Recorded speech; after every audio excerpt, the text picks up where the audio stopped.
Hello, it's Collette from the Sacred Rose Temple, and I'm here with this week's energy report on the 13th of January 2025.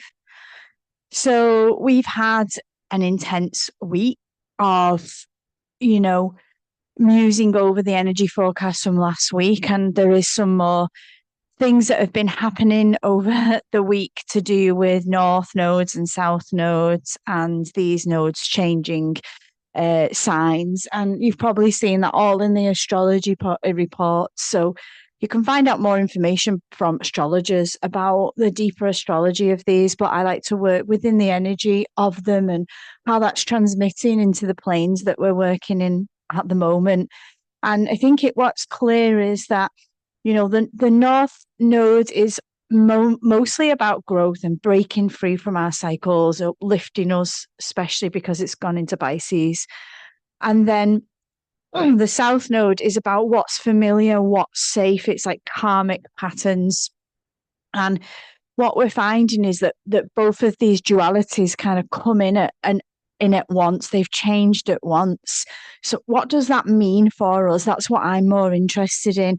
I think this has got a lot to do with karmic realignment and about waking us up to the things that need to change and the parts of us that need to be more dynamic and be more explorative and be more open. So let's think about this as a karmic realignment. We've just closed a very, very big portal, over the last months. That is the end of a big cycle. And this new cycle that's coming now is taking us up in our karmic lessons and our karmic realignment. We're going into a new karma cycle. And this is important.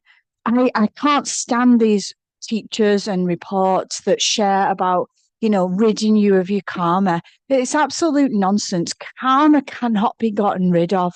Karma is very much fated by our, creator, our God, our divine universe, whatever you want to call it. It's essential for us as human beings. Our karma allows us to renegotiate, restart, learn the lessons that we've come in life to get. And to think that you can disintegrate karma or, boycott it or do whatever you want to in any way is against God's will, actually. And I am one of those people that has been in that belief system before, very old New Age spirituality. And the more I've learned in the realms of psychology and spirituality, I've learned that the karma is essential actually for us. You can't do something and not expect a consequence back. It just doesn't work like that. And then once you get into the realms of actually trying to distort that, you're messing with Creator's plan for you. And I, for one, definitely want what the beloved has in store for me so that I can learn an evolutionary grow. Imagine if you were to avoid your karma. Imagine that. And what path does that take you on? What track does that take you on? And I think we've got so used to in this modern world, thinking that growth comes easy, and it simply doesn't. Growth on a spiritual path, particularly, and in a mundane level as well, is uncomfortable. It asks us to change things. And that's what the North Node's about. It's trying to say to us what things are uncomfortable. Like, you can't get a magic wand or an energy session with someone and expect that to disappear. Because in fact, the growth that you require and need comes in the form of the challenge that is in changing that karma, is in meeting that karma, as in seeing, why is this shit? Oh, why is this happening? It allows you that psychic, spiritual prowess to say, it's in me to have the power to overcome this challenge, to see what it's here for, to understand the lesson and meet it head on. And that's powerful. That's what builds your strength. What builds your prowess. What builds your spiritual power. So we've got to think about this new karmic realignment. We've just had a big phase that's ended and new karma's coming in. And I've been thinking about this over the recent weeks, having just new people coming into my life that like have been on the periphery of my life that have come in and stepped forward because I've made space. There's been space made in my life for new energy, new people to come in. And this is a new karma. Like the people we meet are karmic. Every single person on our journey, like it makes me laugh when I see posts about like, oh, this is a karmic connection. They all are. We're reliving incarnation in every lifetime that involves the same people coming in, learning differently. We have a different relationship in this life than we did in the last life, but it really is about relearning the relationship as it appears in this life and working through it. So for me, someone recently has come into my field, and that person I realize is karmic. And I'm like, okay, so what's the challenge here? What's being asked of me? How can I navigate this with more consciousness?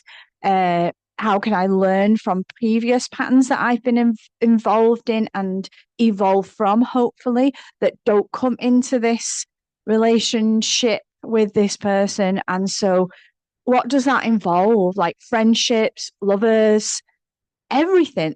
All these relationships are relational because we're engaging in an exchange with somebody. So I want you to think about that. Who's coming to your life? Who's coming into your life? And what what karmic connection is that, and what are you going to consciously bring into that relationship? So that could be a friend. You might have had friends in the past that, friendship hasn't been so great, or that you've been particularly bossy or whatever, and suddenly this new friend comes in and you realize that you don't need to be judgmental or tell them what to do, or you know hate on them if they get things wrong. It's kind of addressing that. How does this new karma evolve me as a person? How am I going to be different in this relationship? So that's really important with regards to the growth and the breaking free. Because of the North Node, this is really going to uplift our spirits as well. If we can enter into relation with these people with more intention to grow, more understanding of karma and what we need to learn from, we can really grow here and break free from the old self and enter into a new version of yourself. So that's really important to think about. It's really important, secondly, with the South Node, to think about karmic patterns that you're actually stuck in. Have a little think about your relationship with your partner, or your relationship with yourself, or friends, or your job. Like what loops are you stuck in? What keeps coming up that makes you dissatisfied with life or that causes you problems? The South Nodes is asking us to look at the loops, look at the details, look at the spaces in which you're always trying to control, and break free from the safety, because the South Node's all about like what feels familiar with us, and we all love what feels familiar. We are secretly all really truly scared about coming out of the safety, out of the known into the unknown, and anybody that tells themselves otherwise is kidding themselves. You're absolutely kidding yourself if you think that you have no fears around change and movement. In fact, to make the unconscious conscious, it's about trying to find out, what am I scared of? What is it that keeps me in the same job, doing the same thing, attracting the same relationships? What details in my life are the same? And the same is boring. I actually shared on my Instagram today a post about a woman who was sharing about longevity and living a full and older life. And it's been proven that people that change jobs, people that change where they live, people that change their routine and what they eat and what they drink and what they see and where they go, they live longer, because with change comes challenge. And challenge keeps us physically, mentally, spiritually stimulated. So, really be thinking about this. Where do I get stuck in the same? What are my loops of sameness?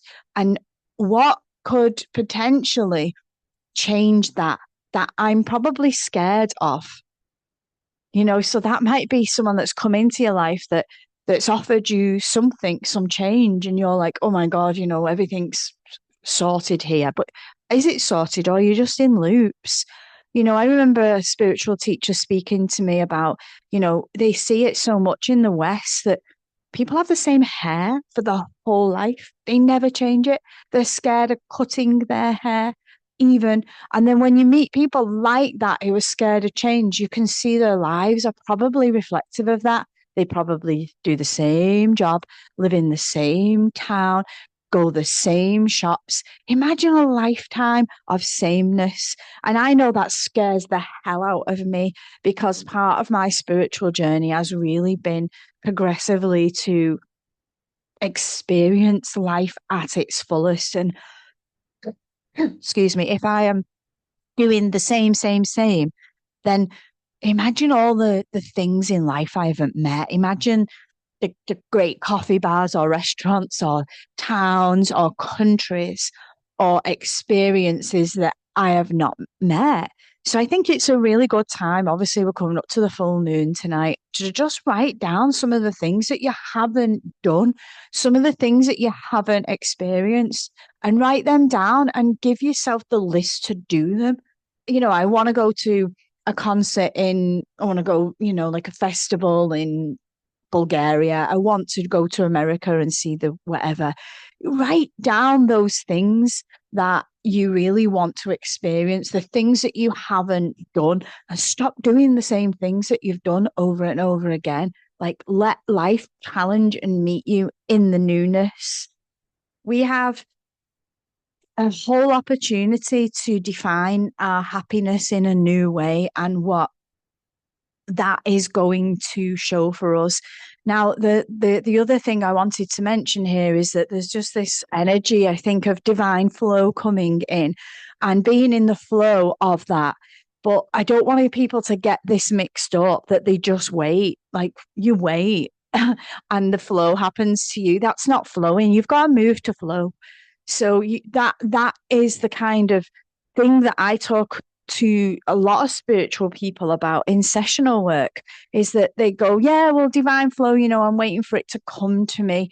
You got to start the movement first. So if I'm thinking about, a big life change, I'm not just going to sit in my living room and wait for the big life change. I need to look at what needs changing and make some steps. Then the flow will take me. So I want to move to, the Caribbean islands, and how would that flow me there? By taking those first steps of, looking at property or putting your house up for sale. You've got to make the movements to be moved with the flow.